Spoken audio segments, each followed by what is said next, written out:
Hello, hello, and welcome back for another adventure in the cookie jar. Today we are doing the fourth recipe from Plum Pudding Murder. They are white chocolate pumpkin dreams and Suzanne's frosting.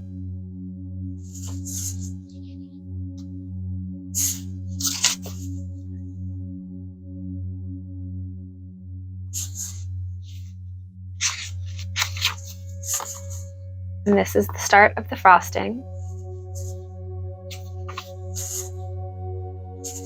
Quite a lot of pages for this one. So to start, we are baking them right away. So you're going to want your oven at 350. For the cookies, you're going to want 1 cup softened salted butter, half a cup of white sugar, half a cup of brown sugar, 1 large egg beaten, 1 teaspoon of baking powder, 1 teaspoon baking soda, 1/4 teaspoon of salt, a half a teaspoon of nutmeg, 1 teaspoon of cinnamon, and half a teaspoon of cardamom. It also says you can use an extra half teaspoon of cinnamon, but cardamom's really a lot better. You're going to want 1 cup of canned pumpkin. It has a note. Make sure your pumpkin has no added spices. Some canned pumpkin is already spiced for use in pumpkin pies. You could probably use it if it's snowing outside and your car won't start and it's more than a mile to the store, but just remember that it's somebody else's mixture of spices, not yours. You're also going to want 2 cups of flour, 2 cups of white chocolate chips, and 1 cup of chopped pecans. Measure after chopping. Pretty much you mix up the cookies. You add the flour in half-cup increments. Chocolate chips. You put them. It does say these will spread out when they bake. It does still say 3 or 12 to a sheet, but they say place the cookie dough balls 3 to a horizontal row, 4 rows to a cookie sheet. Why this recipe feels the need to explain that, I'm not sure. They're going to bake for 12 to 14 minutes, cooling for 2, and then go to a wire rack. When they are cooled, you can make the icing, which is Susan's frosting, half a cup of brown sugar, 3 tablespoons of salted butter, a 1/4 cup of milk, and 1 to 1.5 cups powdered sugar. And you're going to apparently melt the brown sugar and the butter. And then you're going to boil that for a minute. Take that off the heat and cool it for 10 minutes. Add the milk and then the powdered sugar. And then you're just going to frost the cookies. It says if you want to dress them up, you can put a half a pecan on top. And then it's got a Hannah's note and a Lisa's note. Hannah's note, I just want to point out that since these cookies are made with pumpkin and pumpkin is a variety of squash, the kids may try to convince you that eating several white chocolate pumpkin dreams takes the place of a serving of vegetables. Lisa's note, sometimes I don't have the time to make this frosting, especially when Dad and Herb are standing right there, waiting for the white chocolate pumpkin dreams to come out of the oven. They won't wait for me to cook frosting, so I just sprinkle the cookies with powdered sugar and serve them that way. Yield approximately 6 dozen yummy cookies depending on cookie size. So, with that, we are going to get started. Is everything we need for today's video. Okay, so the first thing it's having us do is to mix the white sugar and the brown sugar till it's a uniform color. All right, next thing is we're going to add the butter.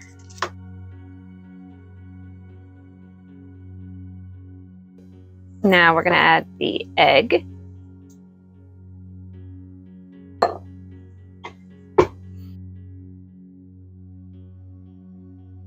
The next additions are the baking powder,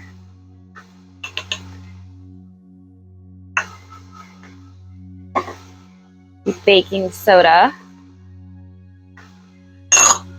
and the salt.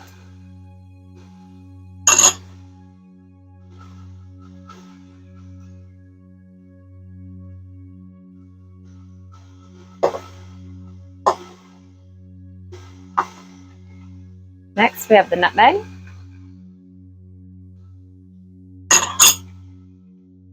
cinnamon,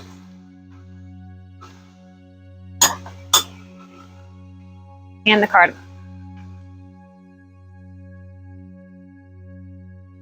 Next is the can of pumpkin.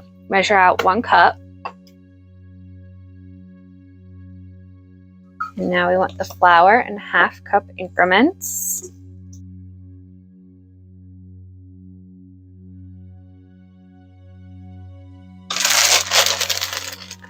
Next, we have the white chocolate chips.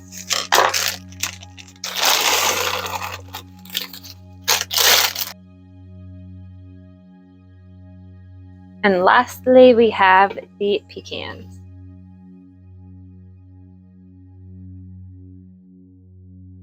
Clean off our beater for the final time.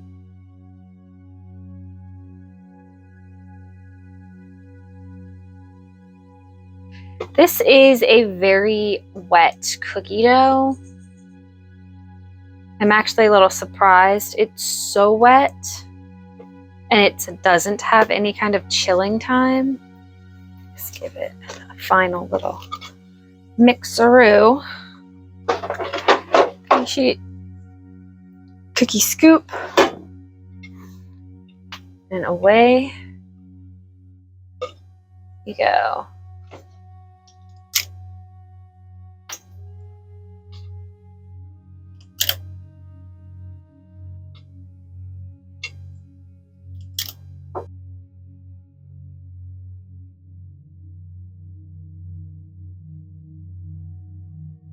And that is our first tray. So I'm just going to finish up the rest and we'll see how many we get. Oh no, it fell. So I have finished baking the cookies. There are 72. We got exactly 6 dozen. Now they're going to bake. So now that the cookies have baked and cooled, we can start on the icing. So the first thing we need to do is to get the brown sugar and the 3 tablespoons of butter. And we are just going to melt those together until they boil.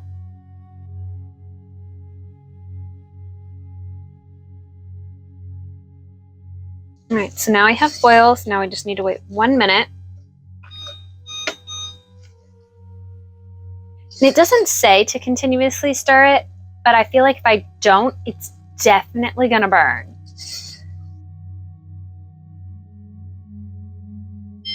All right, there is our minute.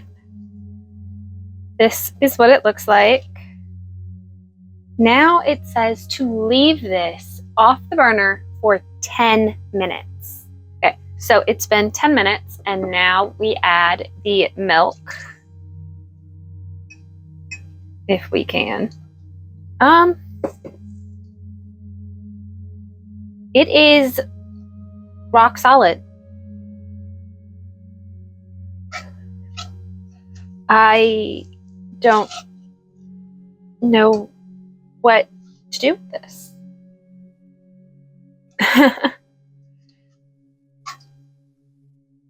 I mean,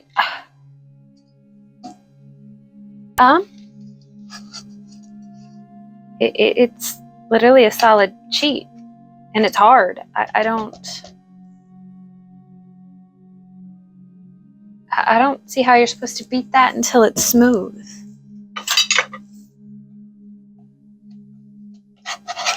I mean, can I reheat it? I don't.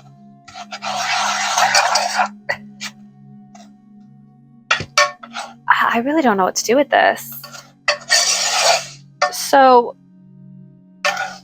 I think I'm going to put it back on the heat because this isn't going to do anything. They are hard chunks. And the only thing I can think of is maybe trying to melt it just enough to be able to mix it until it's smooth. But this isn't going to work by itself. I got to do something. So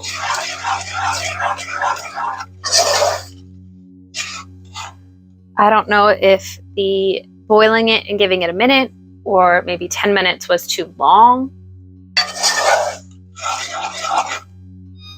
I might have to start over.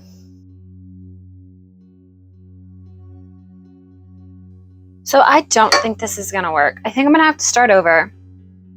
And instead of giving it 10 minutes to sit, I think I'm just going to add the cream straight away. I don't think I'm going to let it cool down. Because this, I don't think it's going to become what we need it to.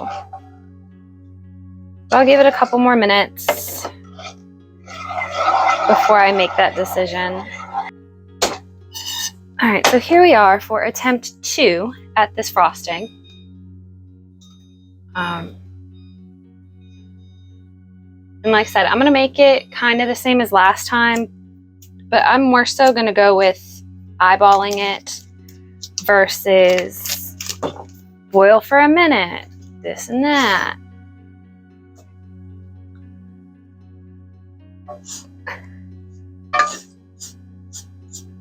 And I'm definitely not letting it sit for 10 minutes. I'm just gonna go straight with the milk and then the powdered sugar. And if it doesn't work this way, then Susan's frosting is just a complete and utter fail. Which, granted, the way it's written was a fail because we followed the directions exactly and it didn't work.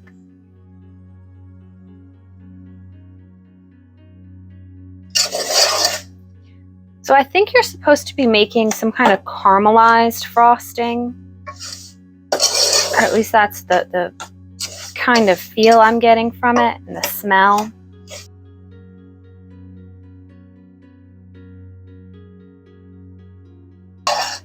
This is what we have. Now I'm going to pour the milk in.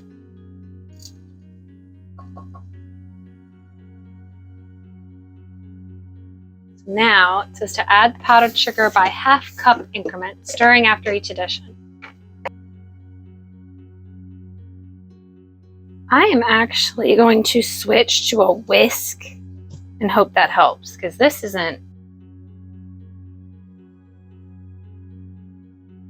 Oh. I don't know if I need to let this cool down or if I should just try to ice with it. Choices, choices. I think I'm just going to try and ice with it and see what happens.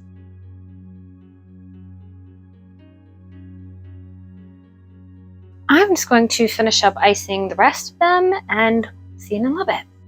So I did run out of icing and I used the caramel sauce that I didn't use for the first set on these. Okay, let's talk about this for a second. The cookies themselves were not hard to put together. They did not take long to bake. It was a pretty decent amount, not like overkill and not a little bit, but a good amount for a batch of cookies. The frosting, Susan's frosting, was a nightmare. I had to restart because following the directions for it did not work. That came out with like a caramel sauce, but giving it 10 minutes to sit, basically it seized up. There was no mixing in that cream. I had to put it back on the stove, and even then there were still crystallized bits left, so I couldn't use that. I had to start over, which kind of annoyed me. I did end up using a little bit of it that wasn't crystallized to glaze the last couple of cookies, because even when I did the frosting my way, which was not cooking it as long and not letting it sit for 10 minutes, there wasn't enough of it for the amount of cookies, which it says yield approximately 6 dozen. You should give a frosting that gives 6 dozen. But the cookies themselves feel really, really delicate. Almost like the frosting's too heavy for the cookie. But I don't know. Anyway. This is what we ended up with. Let's give it a try.